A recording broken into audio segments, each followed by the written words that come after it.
Olá, eu sou o Marcos Valério XR. No dia 10 de outubro de 2020 eu preciso contextualizar esse vídeo, porque ele na realidade é uma resposta que eu estou dando a um grande amigo meu, Marcelo Germano, sobre um tema que nós começamos brevemente a discutir pelo WhatsApp. Basicamente ele postou um meme lá sobre os X-Men, eu critiquei o meme, ele colocou a questão se eles não são uma espécie de libelo anti-preconceito. Eu disse não é. Claro que pode-se fazer uma leitura nesse sentido, mas X-Men é uma saga de super-heróis que não foge muito à estrutura clássica desses mesmos tipos de produção artística, né?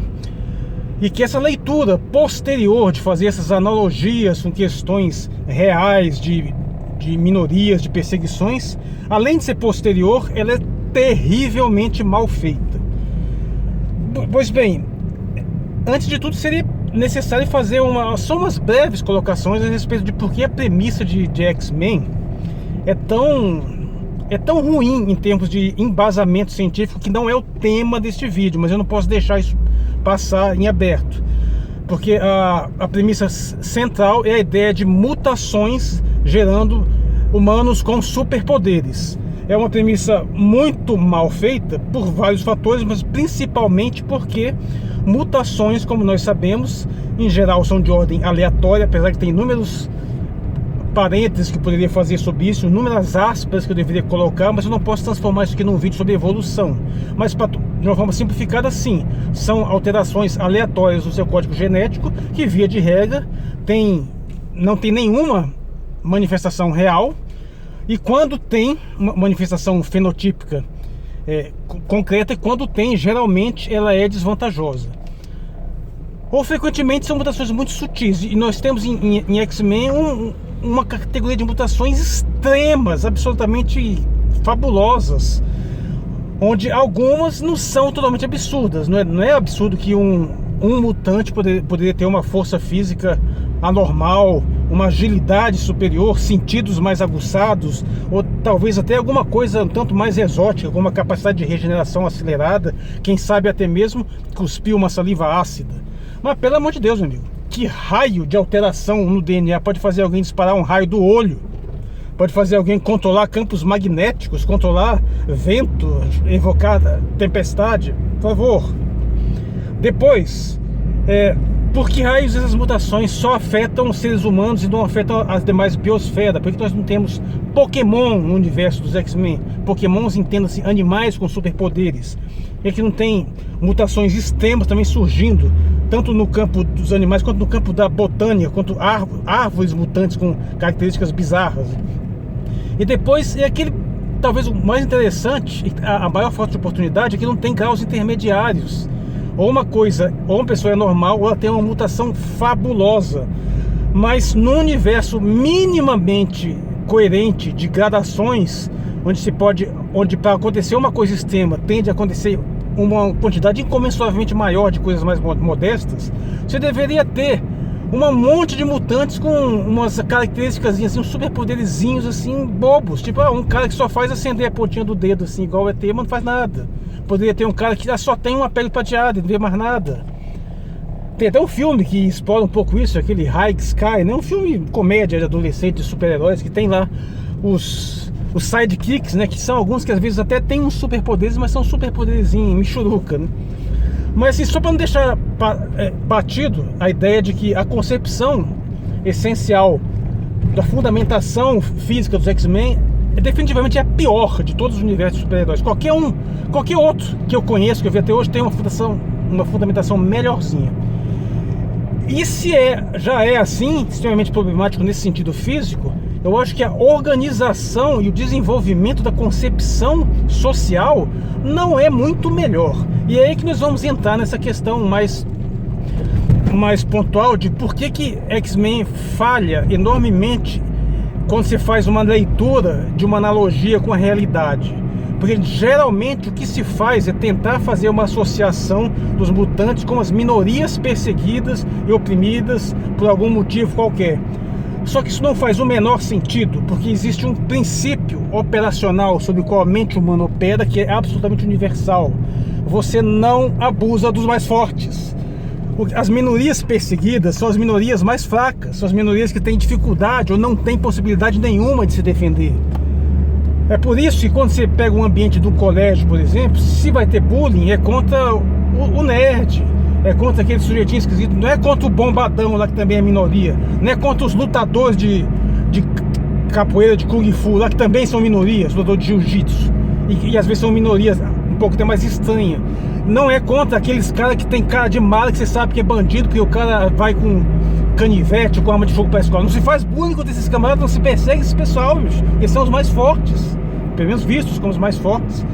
É absolutamente inumana a ideia de que você junta um grupo de pessoas e vai lá fazer uma pressão, uma hostilização contra um sujeito que te desintegra com um olhar, meu Deus. Não faz sentido nenhum isso, isso é bobagem.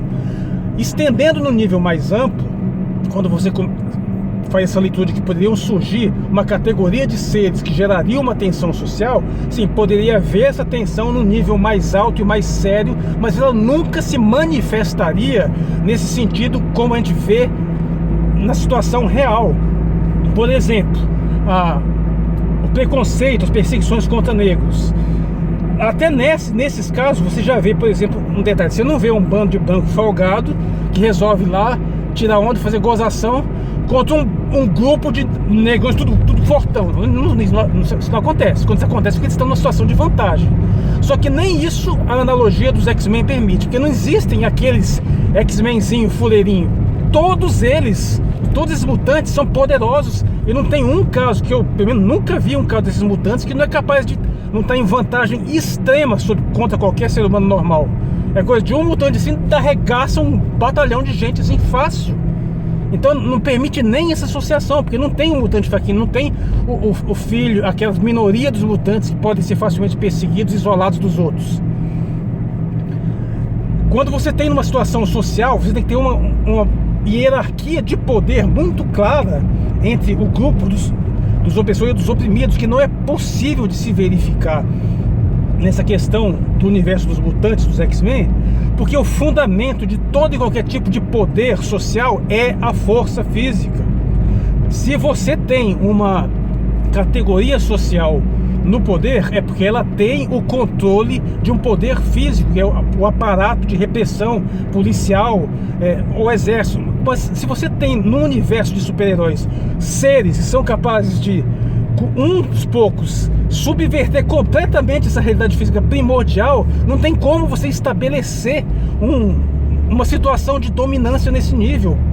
E talvez a situação se torne mais grave ainda, porque por um outro lado, os mutantes no X-Men, eles não são homogêneos, eles são coisas completamente díspares uns dos outros. Se fosse pelo menos assim, todos eles tivessem mais ou menos os mesmos poderes, mais ou menos a mesma aparência, ou tivessem pelo menos uma procedência étnica, mas não é, eles podem surgir em qualquer lugar, em qualquer família, em qualquer situação, dentro de qualquer cor, etnia, religião, país, e podem se misturar com outras pessoas normais. Então você não consegue fazer uma cisão clara entre os mutantes e os não mutantes.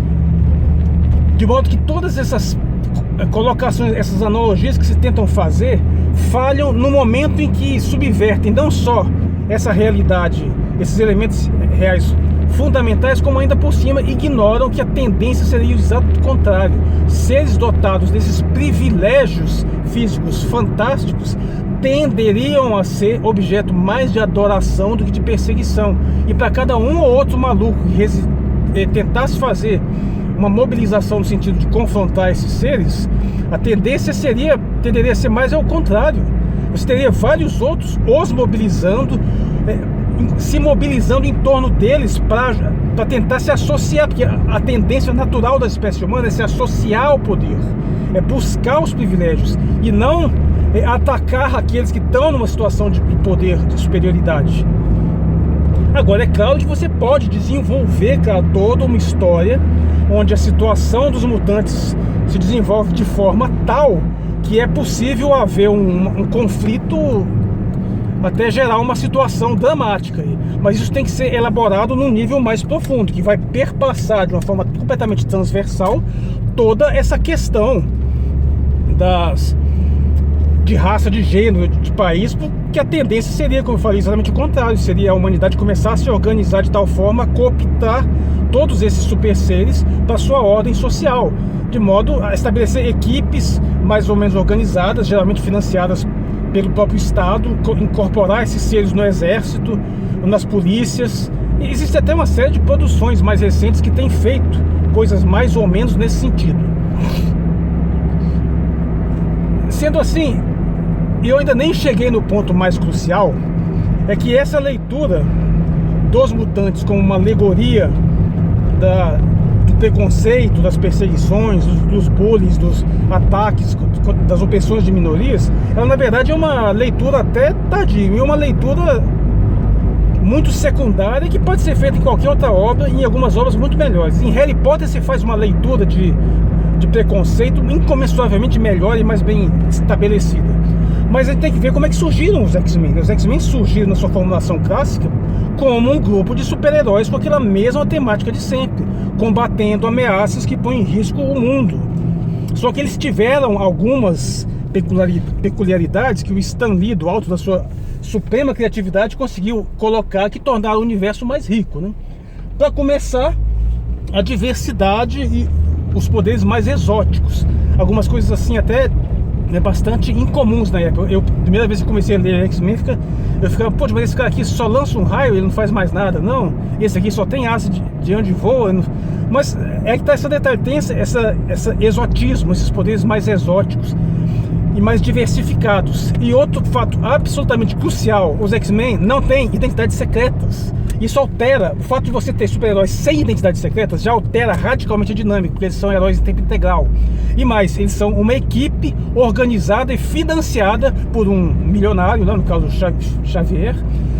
Então eles são super-heróis em tempo integral, são heróis profissionais que não têm identidades secretas e vivem toda a sua vida naquele contexto. Isso muda radicalmente qualquer dinâmica tradicional de super-heróis, dos quais tem poucas precedentes, como por exemplo a Liga da Justiça, que teve esse precedente, mas reunindo heróis famosos de outras áreas num grupo novo, né?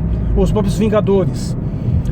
Mas isso deu uma característica inovadora, mas isso não muda o fato e continua sendo um grupo de pessoas com superpoderes, de super-heróis combatendo supervilões para salvar o mundo. E aí, é claro, com o avançar do tema e com a complexidade da ambientação que foi dado, foi surgindo uma série de leituras possíveis, uma série de desdobramentos. Claro que você tem a leitura da questão do preconceito desde o começo, por exemplo, a figura do Noturno. O Noturno, né, o Nightcrawler, é um mutante que, pela aparência, sofreu um tremendo preconceito, parece um demônio. Mas você tem também lá o caso do Colossus. Que diabo de preconceito e perseguição que o Peter Piotr Rasputin sofria lá na União Soviética? Porra nenhuma. O cara virava um gigante de aço lá. Pelo contrário, é até um motivo assim de orgulho. Que diabo de preconceito a Ororo tinha lá nas tribos, onde ele era adorado como uma deusa. Ou seja, você tem essa temática do preconceito, mas uma temática isolada e secundária que pode ser, que está misturada com várias outras até bem mais interessantes. E quando você tenta desenvolver mais essa temática de uma forma mais sistemática e até cooptar isso aí para leituras em termos de leitura de justiça social, é aí que você piora ainda mais a estrutura, porque entra naqueles problemas que eu citei anteriormente, que é você colocar seres superpoderosos numa situação de opressão que não tem o menor cabimento, não funciona dessa forma. E aí você vê essa tentativa de cooptar os X-Men para esse tipo de leitura de uma forma exclusiva é completamente desastrosa, porque não só tenta reduzir um fenômeno muito mais rico, mais complexo, mas por outro lado, ainda assim perfeitamente redutível à dinâmica básica e estrutural dos super-heróis, como ela sempre foi. Nesse sentido, não é tão diferente de qualquer outra dinâmica de super-heróis que a gente está acostumado. Agora, claro que a criatividade levou a uma série de outros fatores. Você tem lá desde o começo a questão lá do Magneto. Mas o Magneto foi perseguido porque era mutante? Não, o Magneto foi perseguido porque era judeu. Foi para o campo de concentração por causa da sua condição judaica. E isso, claro, influenciou na sua saga, né? E mesmo assim, o que ele está querendo? a proposta do Magneto é uma proposta revolucionária, porque eles evidentemente são vistos como uma espécie superior à humana. Então, se houver uma tensão, uma dinâmica, um conflito entre humanos e mutantes, não vai ser sob essa ótica do preconceito que se vê no preconceito real, que geralmente parte do princípio da inferioridade dos que são vítimas do preconceito. Pelo contrário, seria uma dinâmica de sobrevivência da espécie humana contra um ser que eles sabem que são superiores. Então a situação teria que ser completamente outra.